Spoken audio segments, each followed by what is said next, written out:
I'm Liz Faublis, and this is Currents. He's still the frontrunner, but after Super Tuesday, does Mitt Romney have the Republican presidential nomination in the bag?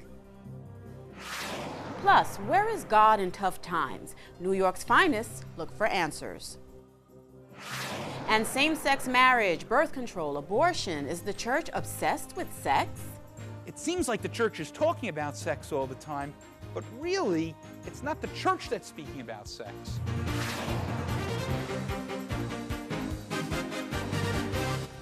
Good evening, and thank you for joining us. Well, with Super Tuesday now a thing of the past, former Massachusetts Governor Mitt Romney remains the GOP frontrunner in the battle for the Republican nod and the presidency. However, by most accounts, his hold on the top position is not as firm as it had been. Romney barely squeezed out a win over opponent Rick Santorum in Ohio and did not make a dent in Tennessee, Oklahoma, and North Dakota. That, however, did not dampen the candidate's enthusiasm, diplomacy, or his confidence.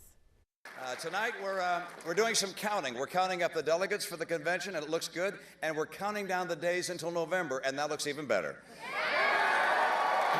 It's been a long road getting to Super Tuesday. Let me be honest. And my opponents have worked very hard. I want to congratulate Newt Gingrich on a good night in Georgia, and Rick Santorum on his good night, and Ron Paul for his steadfast commitment to our Constitution, and his strong support almost everywhere you go. He's got good followers. Thanks, you guys. Nice races.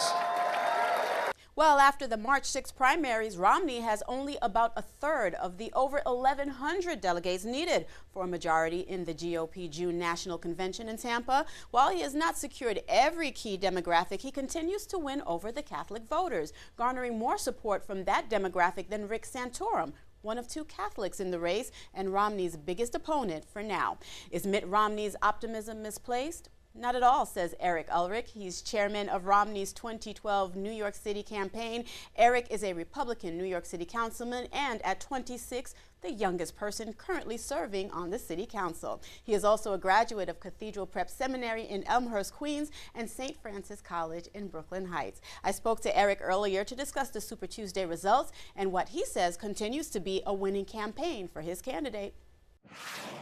Eric, congratulations. I understand you guys are still celebrating. Yeah, well, last night was a tremendous boost for the Romney campaign. We're very excited. Delegate count is up. We're above 400 at this point, and he won 6 out of 10 states. That was just a phenomenal showing for Super Tuesday.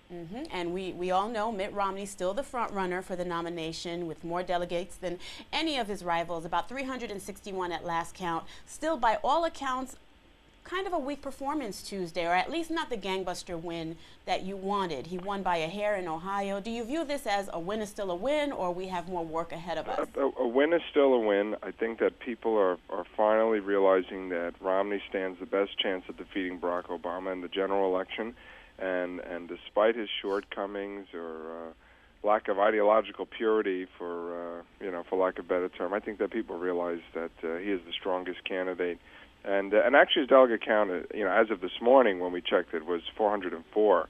The Santorum's at about 161. I think that the Santorum wave is starting to fade, and I think he was just another flavor of the month for the Republican voters in some of these states. Eric, let's take a look at some demographics. Throughout the primaries, Mitt Romney winning favor with wealthy voters, moderates, and in some states like Arizona, the conservative vote, and in almost every state, the Catholic vote. Now, yesterday, that evangelical vote slipped through his fingers. What do you think is keeping this demographic at a distance? Well, I mean, look, Santorum is mounting a very formidable campaign.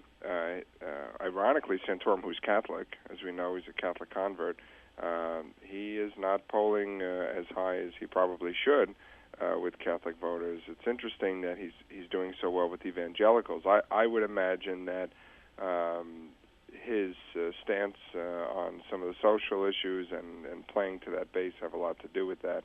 But the Catholic voters in Ohio and in Virginia and in Massachusetts and Vermont, in all the exit polls are showing that Catholics are definitely in Romney's camp and in his corner. Eric, your campaign certainly really hoped to wrap this nomination up early. Do you still have the financial resources and organization to fight for every last delegate? You know, Romney is the only candidate that will have the resources and the financial backing to compete in every state from now to Election Day. That is the problem with Gingrich and Santorum. Their campaigns are mainly being funded by billionaires and multimillionaires. Sheldon Adelson in Las Vegas, for instance, is footing the bill for the super PAC that is keeping Newt Gingrich alive. Santorum similarly has a handful of very wealthy backers who are funding his super PAC. The flow to their actual campaign committees is somewhat embarrassing, and when you consider the fact that Obama is an incumbent president who's willing to raise and spend upwards of $1 billion to get reelected, we are going to need the strongest candidate who is able to amass the resources needed to mount the campaign in all 50 states. And the only one so far that's demonstrated that is Mitt Romney. Mm-hmm. You're clearly confident he will be the last man standing. It's just going to take him a little longer to get there than first anticipated. Absolutely. And, this is a total replay of what happened in 2008 between Hillary Clinton and Barack Obama. It was not a love fest. People want, to recall history differently, but I remember a bloodbath in Pennsylvania and Ohio and Virginia in the Democratic primaries 4 years ago between Hillary and Barack Obama, and it was a very dragged-out process, but in the end, it ultimately fared well for Obama. The party unified once Hillary dropped out and she realized she would not have enough delegates to secure the nomination. And I think that we're seeing that happen now in the Republican primaries. It's getting dragged out. I will say, though, that this is a net plus for Romney. I believe that this has allowed him to become a better candidate. It's sharpened his debate skills. It has helped him iron out all the wrinkles in his own party and the questions that people have surrounding various issues. This has made Romney a better candidate. Look, if he can't beat his fellow Republicans in the primary, he's not going to beat the President of the United States in November. Okay, last word here. What's your strategy going forward? How are you going to get a diverse sampling of Republican voters, and how is he going to move this campaign forward? Look, at the end of the day, to secure the nomination, he needs 1,144 delegates. He is way ahead of the pack. The strategy from now until late August, when our convention is to secure as many states and as many delegates from the various congressional districts throughout the country. That's the bottom line. You're either the candidate or you're not. And we're going to do everything that we can to make sure that he's the Republican standard bearer and that he will be the next president of the United States. I think that he is the best candidate with the most unique qualifications, a record of creating jobs in the private sector, turning around the Olympics. And look, he won in Massachusetts. If you can win as a Republican in Massachusetts, you can win anywhere. All right, Eric, final word. Thank you so much for joining us. I'm sure we'll be touching base again soon. Liz, thanks very much. God bless. You're welcome. God bless. Well, stay tuned. There is more currents ahead. Another New York City councilman wants an apology for a primetime show. We'll have that story and the rest of the day's headlines next.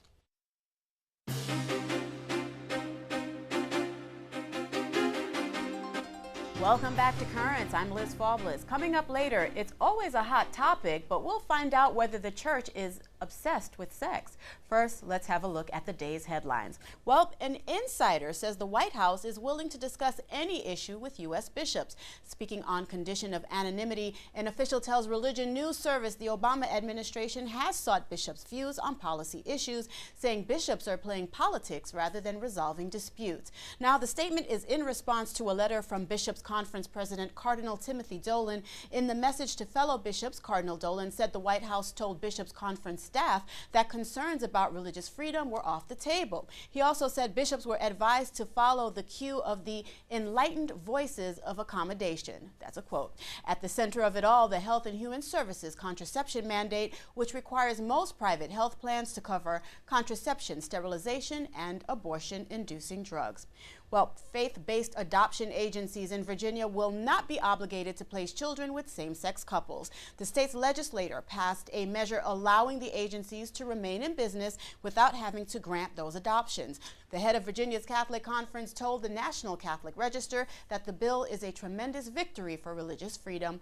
Catholic adoption agencies in other states have been forced to close down rather than violate their beliefs and grant adoptions to same-sex couples. Well, a New York City councilman has some advice for the ABC network. The Daily News reports Queens Councilman Peter Vallone Jr. is calling on ABC to change the name of a primetime show that he says is offensive to Christians. The show's title, GCB, is an acronym for a term that places Christian women in an unflattering light. Vallone, who is a lifelong parishioner at Immaculate Conception Parish in Astoria, wants ABC to change the name of the show and issue a public apology. Vallone says he cannot imagine the network considering using the language against any other faith. Well, a billboard telling Jews their religion is a myth will not be posted in a heavily Jewish Brooklyn neighborhood. The sign, one of two new billboards from the group American Atheists, was scheduled to go up today. CNN reports that when the Jewish owner of the location saw the billboard, he refused to allow it to be installed. The sign was moved to a different location, closer to an expressway, but further from the residential area. The head of American Atheists accused the Jewish building owner of religious discrimination. The billboard, by the way, reads, "You know it's a myth and you have a choice," in both English and in Hebrew. A separate billboard targeting the Muslim community in Paterson, New Jersey has the same phrase in English and Arabic. Late last year, American Atheists posted a similar billboard outside the Lincoln Tunnel attacking the celebration of Christmas. Well, a group of postal workers in Israel is refusing to deliver the New Testament and other Christian works. Religion News Service reports the group of Jewish mail carriers told their supervisors that delivering the material goes against their religious beliefs. The workers who deliver mail outside of Tel Aviv says distributing the Christian material would be equivalent to proselytizing, a violation of Jewish law. Well, the Vatican, victim of an attack on the internet. Rome Reports has that story. On Wednesday afternoon, the Vatican's website stopped working at around 3 o'clock after reportedly being hacked. Apparently, a group known as Anonymous claimed responsibility for this. On the Vatican's website, vatican.va, the issue is described as a, quote, technical problem that's being solved. The group, Anonymous Italy, posted a message on its blog, which says that the so-called attack on the website is in response to the church's stance on birth control and abortion. It also lists the sexual abuse scandal and the Vatican's alleged cooperation with Nazi criminals. The message also adds that it's not a personal attack against Christians, but against the, quote, corrupt Church of Rome. The FBI and prosecutors announced this week that 5 members of the anonymous hacking group were arrested. Authorities made the arrest after a 6th member of the group agreed last year to work as an informant. Well, Pope Benedict has extended condolences to the victims of a deadly train collision in Poland. The Vatican's Secretary of State said the Pope was praying for the victims and joining in mourning with family members. 16 people were killed and more than 50 others injured in the train collision just north of Krakow on Saturday. The Pope will pray with the head of the Anglican Church this weekend. Archbishop of Canterbury Rowan Williams will join Benedict at a church in Rome on Saturday. AFP reports the two will celebrate Vespers. A Celtic cross from Canterbury will be brought to the church for the celebration. And finally, in another sign of Catholic-Anglican collaboration, the Vatican has invited the choir of Westminster Abbey to St. Peter's Basilica. The Abbey's choir will sing with the choir of the Sistine Chapel on June 29th, the feast of Saints Peter and Paul. Back in 2010, Pope Benedict became the first pope to visit Westminster Abbey. Well, stay tuned. There is more currents ahead. Coming up, police officers get away from it all to find God. Especially on this job, you always need to have a lot of faith. I think the retreat is a perfect place to reinforce it. I'm just happy to be part of it.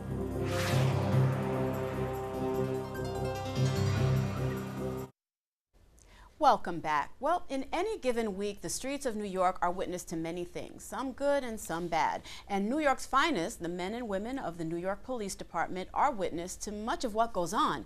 Now, when they see things like shootings, robberies, and other serious crimes, it might be easy to ask, where is God in all of this? Each year, the Passionist in Jamaica Estates gives these officers an opportunity to find God in the form of a retreat.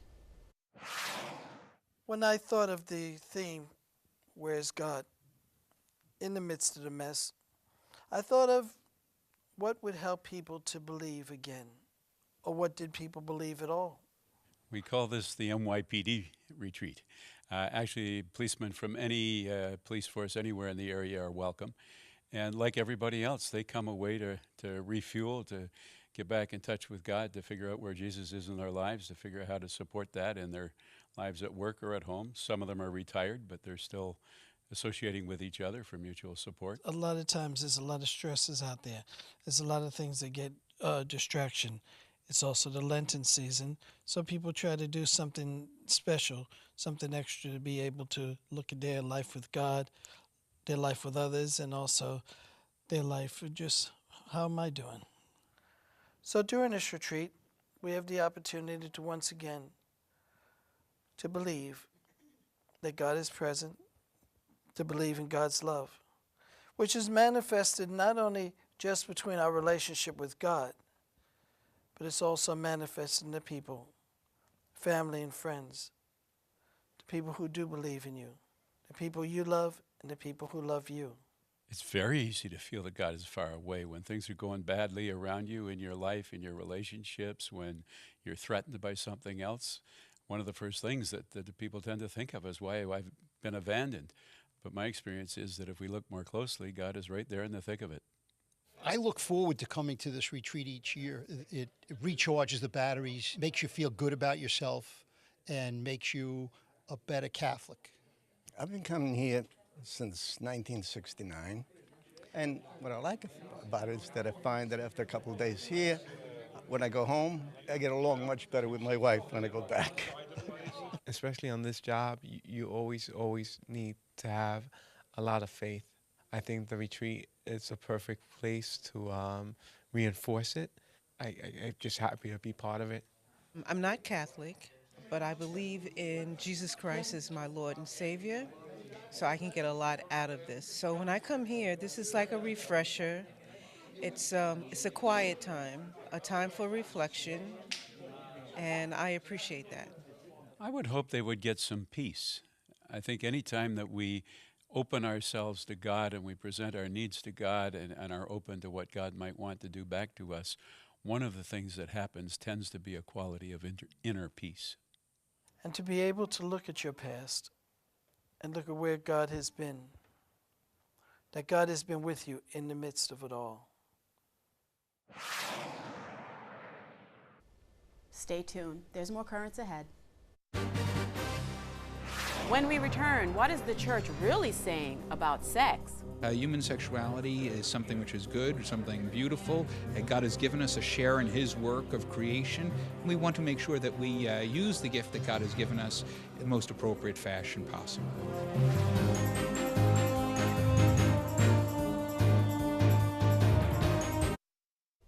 Finally tonight, same-sex marriage, abortion, and of course, the Obama administration's contraception mandate. They are all issues that the Catholic Church speaks out against. If you didn't know better, you may think that the only thing the Church talks about is sex and anything related to it.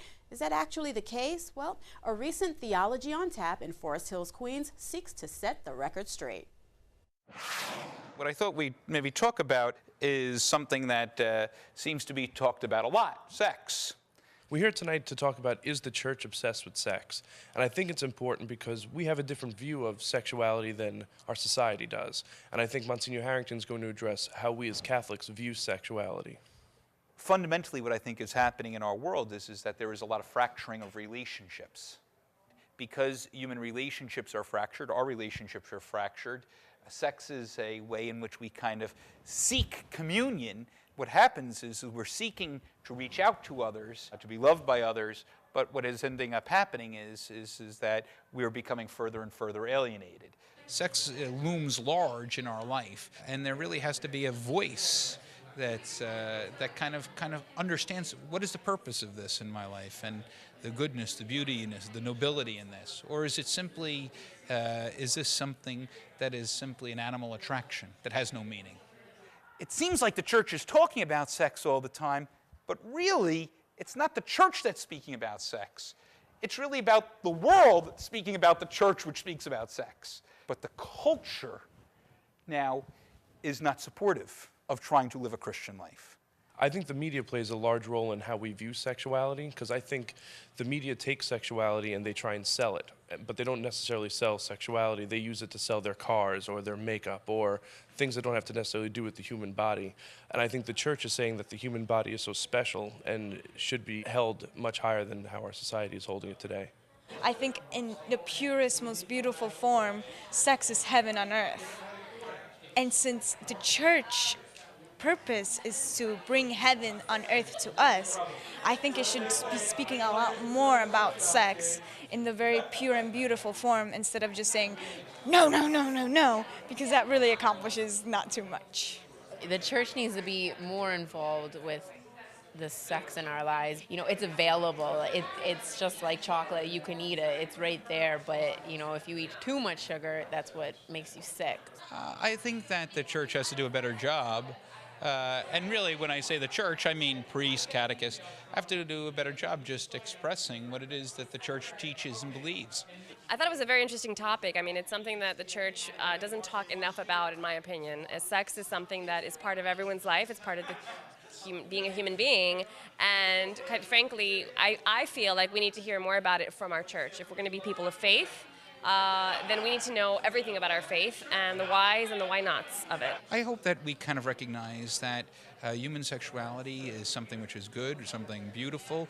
God has given us a share in His work of creation, and we want to make sure that we use the gift that God has given us in the most appropriate fashion possible. And that is all for this edition of Currents. Coming up tomorrow, Catholics get ready to head to Albany. We'll find out what's on the agenda. Until then, be sure to visit us online at currentsny.net. We are also on Facebook and Twitter. For all of us here at Currents, I'm Liz Faublas. Thank you for watching and have a good night.